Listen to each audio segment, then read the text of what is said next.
Hello and welcome back. I'm Nicole, a cottage witch, and today I'm doing the 20 questions booktube tag that Heather from Heather Tarot 3 Girls 1 Deck did the other day, but she did it on her new booktube channel, which I didn't write down the name of, but I'll link it down below because I am well prepared today.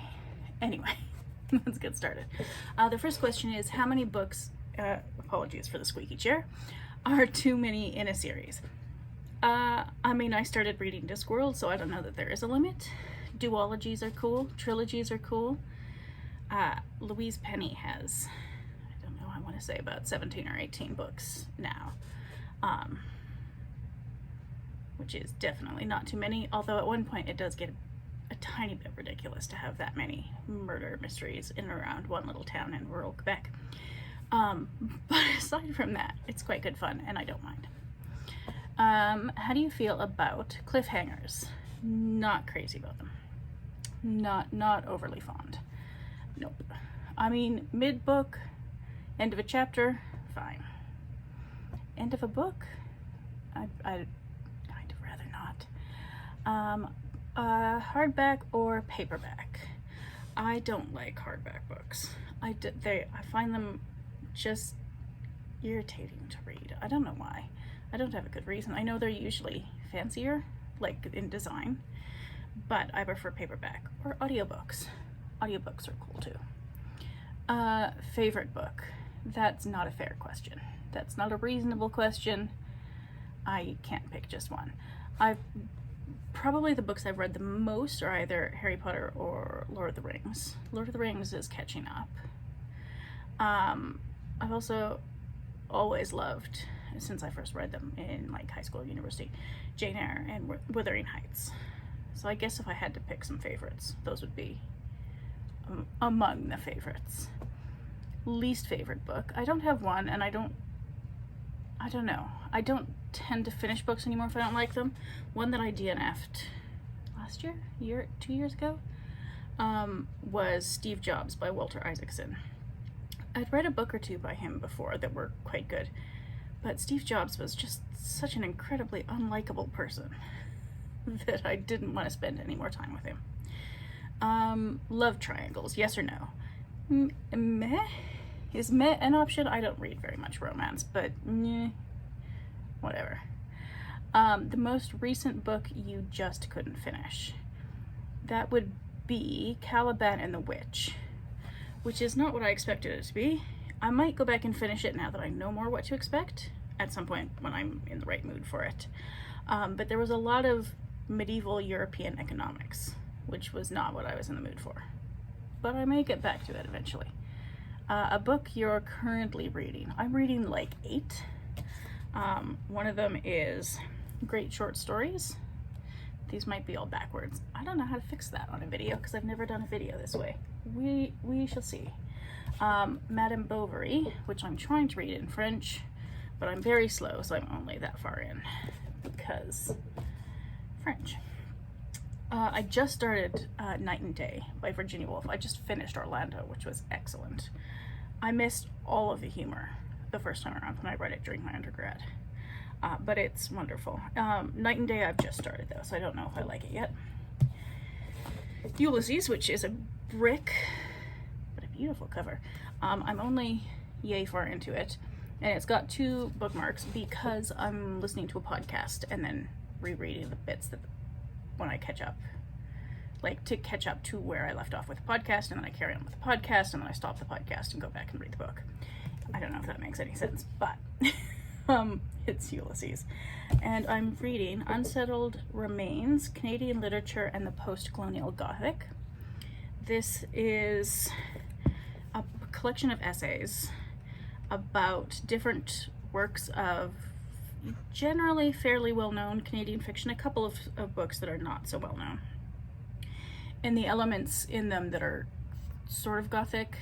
Not all the books are Gothic.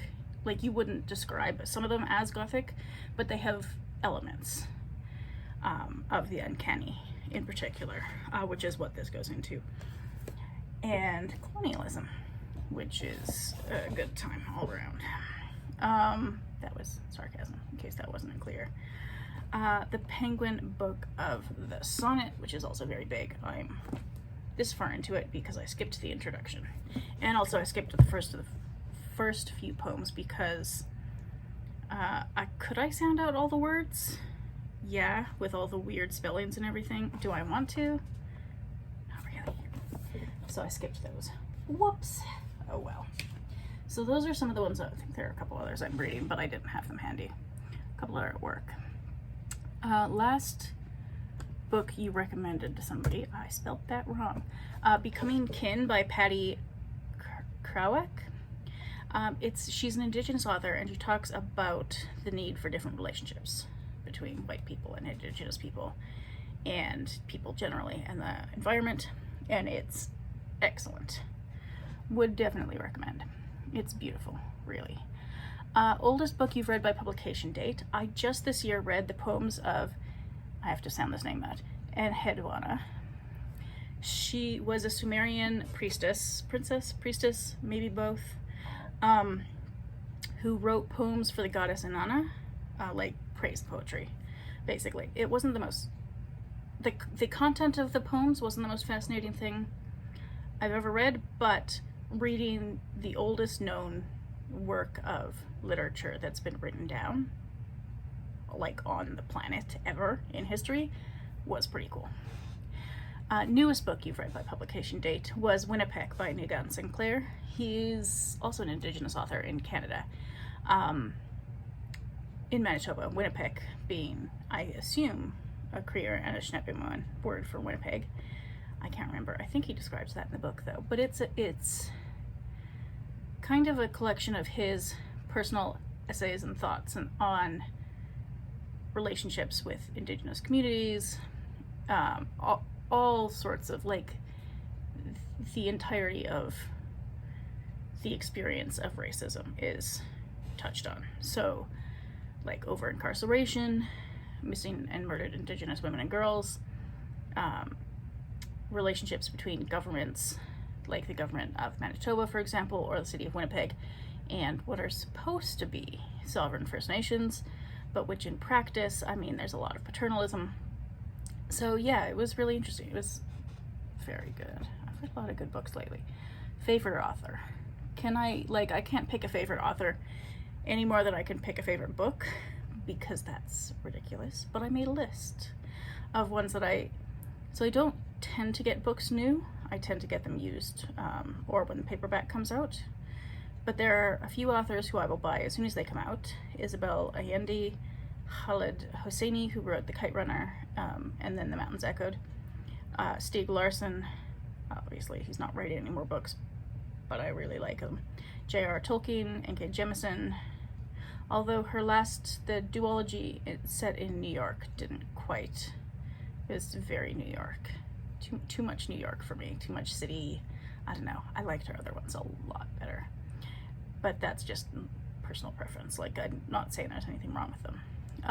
Louise Penny, Yrsa Sigurdardóttir, who is an Icelandic thriller mystery writer. Very atmospheric. Really good writer. Love her. The Brontes, of course.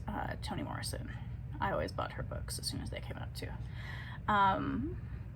Buying books or borrowing books? Both. All the books. All the books from all the sources, all the time.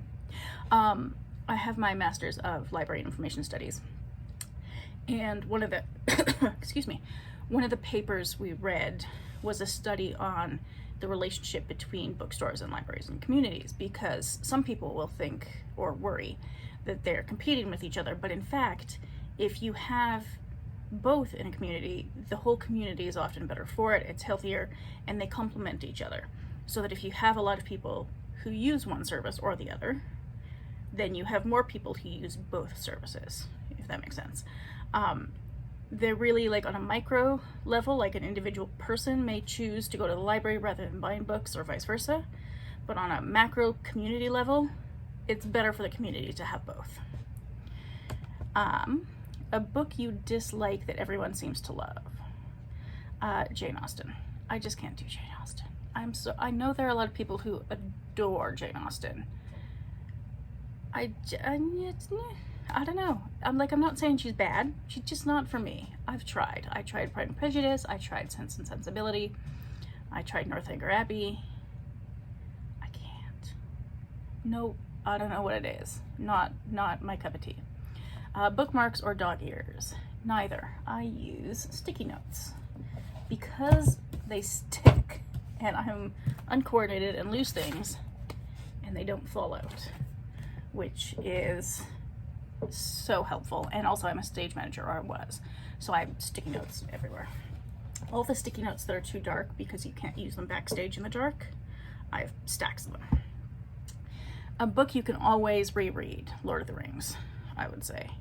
I still love Harry Potter. The shine has come off a bit because J.K. Rowling's gone right off the deep end.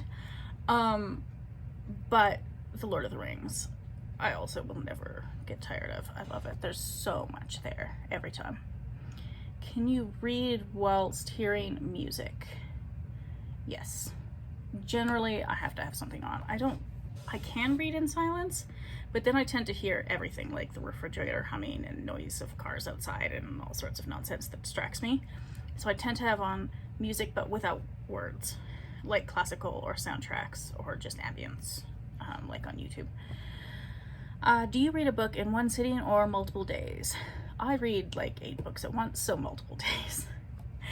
Occasionally, like with Louise Penny or Your Sister Daughter, where it's really fast paced, I'll read it in one sitting if I stay up too late to read it, but otherwise multiple days. One point of view or multiple? It depends on how well it's done. Sometimes with multiple points of view, I get really confused with who's who, so it has to be paced such that you have enough to care about the character and enough to remember them by, and then the parts with the other characters can't be so long that you've forgotten, or I've forgotten, about the previous character. And sometimes that just doesn't work for me because I will forget and go, who is this person again? Which is not super fun. A book you read because of the cover? Oh, this is the last one. Okay. I don't think I've ever read a book just because of the cover, but I did read a book recently that has a very pretty cover, which is on the subject of blackberries by Stephanie M. I'm not going to be able to say her last name. Witovich, maybe? Maybe. Anyway, it's pretty. So those are the 20 questions. That's all I got for today. Thank you for watching, and I'll see you next time.